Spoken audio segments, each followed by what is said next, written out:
Hola estudiantes, les habla la profesora Emilcia Ponte y vamos a hacer una breve introducción a lo que es el pensamiento científico y la investigación científica antes de adentrarnos en lo que sería una investigación propiamente.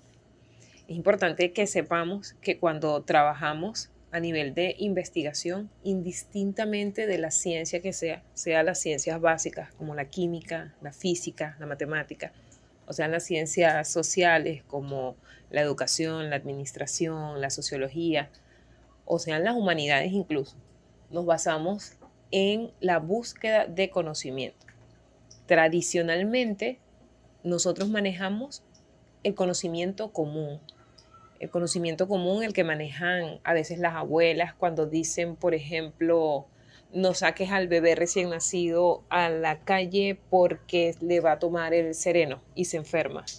O si tiene hipo, ponle un hilo porque de esa forma se le quita.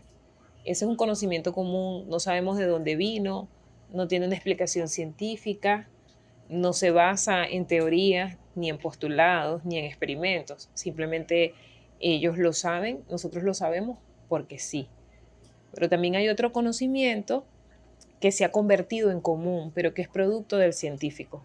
Todos hablamos de la ley de gravedad. Es un conocimiento que se ha vuelto común, o sea, lo manejan la mayoría de las personas, pero es producto de investigación científica y de comprobación, o sea, de entender que es un principio de las leyes de la física, por ejemplo. Nosotros tenemos que, cuando vamos a investigar, diferenciar lo que es el conocimiento común. Venezuela está en una crisis, todo el mundo se está muriendo de hambre. Eso forma parte de conocimiento común. Primero, ¿quién es todo el mundo? ¿Cuántos son todo el mundo? ¿Qué significa morirse de hambre? Eso es algo literal. ¿Cómo se representa? En términos estadísticos, ¿cuántos son? ¿Quiénes? ¿Dónde sucede? ¿A qué edades?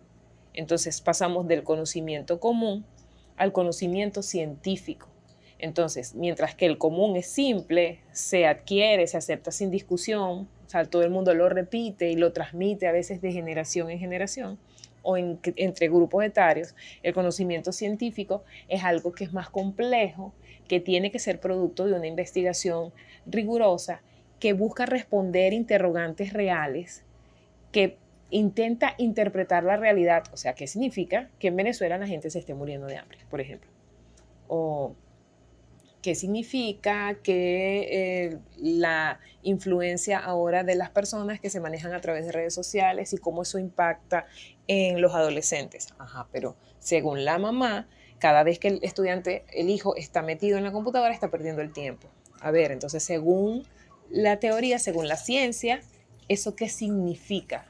Está perdiendo el tiempo, está construyendo conocimiento, lo está aprovechando, está aplicando el autoaprendizaje, se está volviendo más autónomo.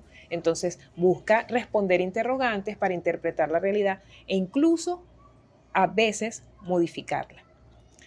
Entonces lo que nosotros vamos a trabajar no es conocimiento común, nosotros vamos a trabajar es conocimiento científico.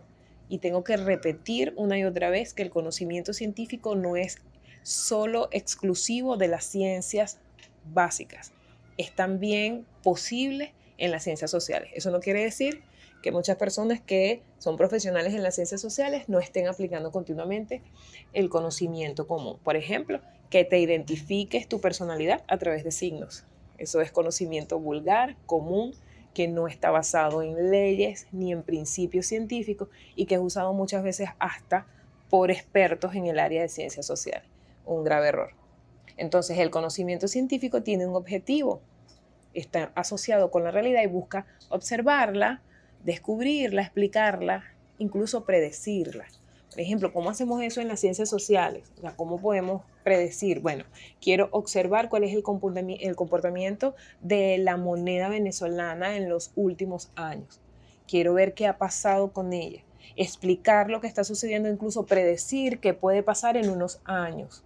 Y ese conocimiento lo aporto para que se tomen decisiones. Si los que toman las decisiones prestaran atención al conocimiento científico, entre otras cosas, tal vez la situación actual sería diferente. Entonces, cuando tenemos el conocimiento científico, está asociado a la investigación científica, o sea, es producto de la investigación.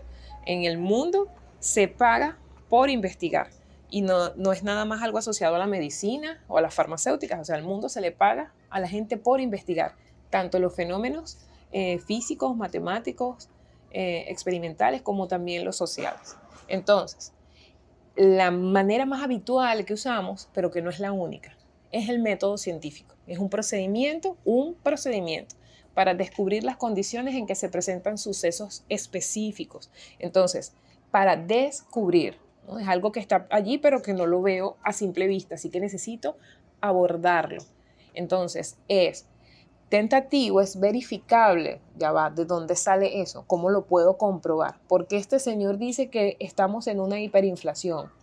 ¿Eso está basado en qué? ¿Por qué dices que hay una cepa distinta de un virus? Bueno, ¿está basado en qué? Es algo verificable y que es producto de una observación empírica. Pero ¿cómo observamos en las ciencias sociales? Solamente haciendo investigación de campo. O sea, para saber lo que está pasando tengo que ir a vivir como un venezolano para saber que hay una hiperinflación. Tal vez entonces uso otros indicadores. ¿Qué me dice los indicadores estadísticos? ¿Qué me dice cuál es el comportamiento de los usuarios? ¿Cuál es el comportamiento de las familias venezolanas? El éxodo migratorio, ¿qué quiere decir? ¿Cuál es el nivel de precios en los automercados? ¿Cuál es el nivel de ingreso de los venezolanos? Y no tengo que ir a vivir con ellos para saber lo que está pasando. Entonces, el método científico de por sí rechaza todo procedimiento que intente manipular. O sea, no es dar opiniones por darlas. Por eso, quiero que sepan que la investigación que ustedes van a hacer no debe ser extraída de simples páginas web de opinadores de oficio. O sea, si voy a tomar de una página web es porque lo que estoy tomando allí fue dicho por una persona experta en el área, pero principalmente debo basarme en investigación que ha sido sometida a que otros expertos la validen y la comprueben. Entonces no puede ser basado en las creencias o en los deseos o en mi perspectiva, ni incluso hasta política ni religiosa. No, tiene que ser un problema que tiene que estar investigado rigurosamente. Entonces, el método científico no debe estar sujeto a manipulaciones, tampoco a prejuicios, y debe ser una realidad, o sea, debe estar en función de una realidad que pueda ser estudiada. O sea, yo tal vez no voy a hablar de cosas astronómicas porque yo no tengo acceso a ellas. Entonces, necesito, ¿cómo hago? Necesito, para que tenga sentido lo que voy a hacer, como principio, ver en la realidad, cualquiera que sea la que yo escoja, aquellas cosas que otros no han visto. Entonces, debo centrarme en que necesito primero elegir un tema, o sea, delimitarlo, plantearlo como un problema, revisar qué se sabe acerca de ese tema, identificar cuál es el problema, formularme una pregunta, tener objetivos para llegar a ese problema y plantearme un marco teórico de otros expertos de las ciencias que dicen acerca de ese tema o de ese problema y luego hacer una recolección de datos, que no necesariamente es a través de encuestas, entrevistas o grupos focales, no. Principalmente puede ser eso, pero también puede ser de otra manera, en los documentos. Entonces, a lo que tal vez nos debería interesar principalmente es que en la investigación nosotros debemos demostrar un hallazgo de nuevos conocimientos. O sea, investigar por investigar un tema que ya ha sido abordado exhaustivamente y no hacer un aporte nuevo no tiene sentido. Por supuesto, dependiendo del nivel en el que estamos. Una tesis doctoral debe aportar un conocimiento distinto al que aporta un trabajo de investigación para una licenciatura o un proyecto de investigación de bachillerato. Pero en todos los casos debe tratar de aportar una mirada distinta a la que habitualmente se le ha dado al mismo problema. Entonces, nosotros debemos hacernos primero saber qué queremos investigar, porque hay tantas cosas que tal vez nos interesan, necesitamos centrarnos. Entonces, tal vez lo que yo quiero investigar tiene que ver con un tema y debería hacerme algunas preguntas. Algunas de ellas son, ¿por qué me interesa? ¿Por qué me interesa ese tema? ¿Qué es lo que me preocupa o qué me llama la atención de ese tema? ¿Qué otros temas pueden estar asociados con este? ¿Qué se ha estudiado? Por eso necesito leer mucho antes de definirme por un tema y a cuál contexto pertenece. Si coloco como ejemplo beneficios de la producción y exportación de cacao para la economía venezolana, bueno, porque ese es el tema. Bueno, ¿qué hay acerca de la economía del cacao? ¿Qué hay acerca de la economía venezolana? Hay unos antecedentes del cacao, me tengo que ir hasta dónde. hasta el tiempo de la colonia, me vengo más reciente. Lo comparo con otros países, investigo qué han dicho. Acerca del cacao hay muchas cosas. ¿Qué se exporta? ¿Por qué? ¿Quiénes lo exportan? ¿Quiénes son los que controlan? ¿Cuáles son los espacios donde mejor se da? Entonces, ese es un tema. Tal vez para abordar hay otro, políticas ambientales fundamentadas en el reciclaje de desechos. Entonces, ¿Venezuela puede entrar en el negocio global de reciclaje? ¿Quiénes son los países que están trabajando en el negocio global del reciclaje? ¿Es rentable? ¿Funciona? ¿Qué tendríamos que hacer para llegar a eso? Entonces tengo que hacerme preguntas. Mi tema no necesariamente tiene que estar circunscrito a el país, o sea, puede que tenga relación con otros países, por supuesto, pero tiene que tener un sentido. Y si es una situación, entonces, bueno, una situación es porque está delimitada más que todo por un tiempo en específico. Si volvemos al tema del cacao, no diría los beneficios para la exportación del cacao, sino, bueno, los beneficios actuales de tal semilla o en tal país de lo que se está viendo en este momento. O sea, está centrado porque ya soy más conocedor del tema y ya sé de lo que quiero hablar. Pero si tengo una situación, entonces, bueno, ¿cuáles son las circunstancias? ¿Quiénes están involucrados? ¿Qué sería lo esperado? Por ejemplo, suspensión de Venezuela del Mercosur. ¿Qué tengo que saber de eso? ¿Cuándo pasó? Primero, ¿cómo entró? ¿En qué calidad estaba? ¿Qué beneficios obtuvo? ¿Por qué la suspenden? Si es que está suspendida. ¿Qué significa eso? ¿Qué representa? ¿Cómo puede cambiar esa situación? O crisis económica venezolana y su impacto en Latinoamérica. Y pongo unos años. ¿En qué sentido? O sea, ¿hay una crisis económica? ¿De qué tipo? ¿Hay un impacto en Latinoamérica? ¿Es posible que nosotros estemos haciendo un impacto fuera? Sí, ¿de qué tipo? ¿Cómo es visto por otros países? ¿Cómo lo están resolviendo? ¿Cómo se está resolviendo desde adentro? ¿Cómo se intenta resolver desde afuera? ¿Qué organismos intervienen para resolverlo?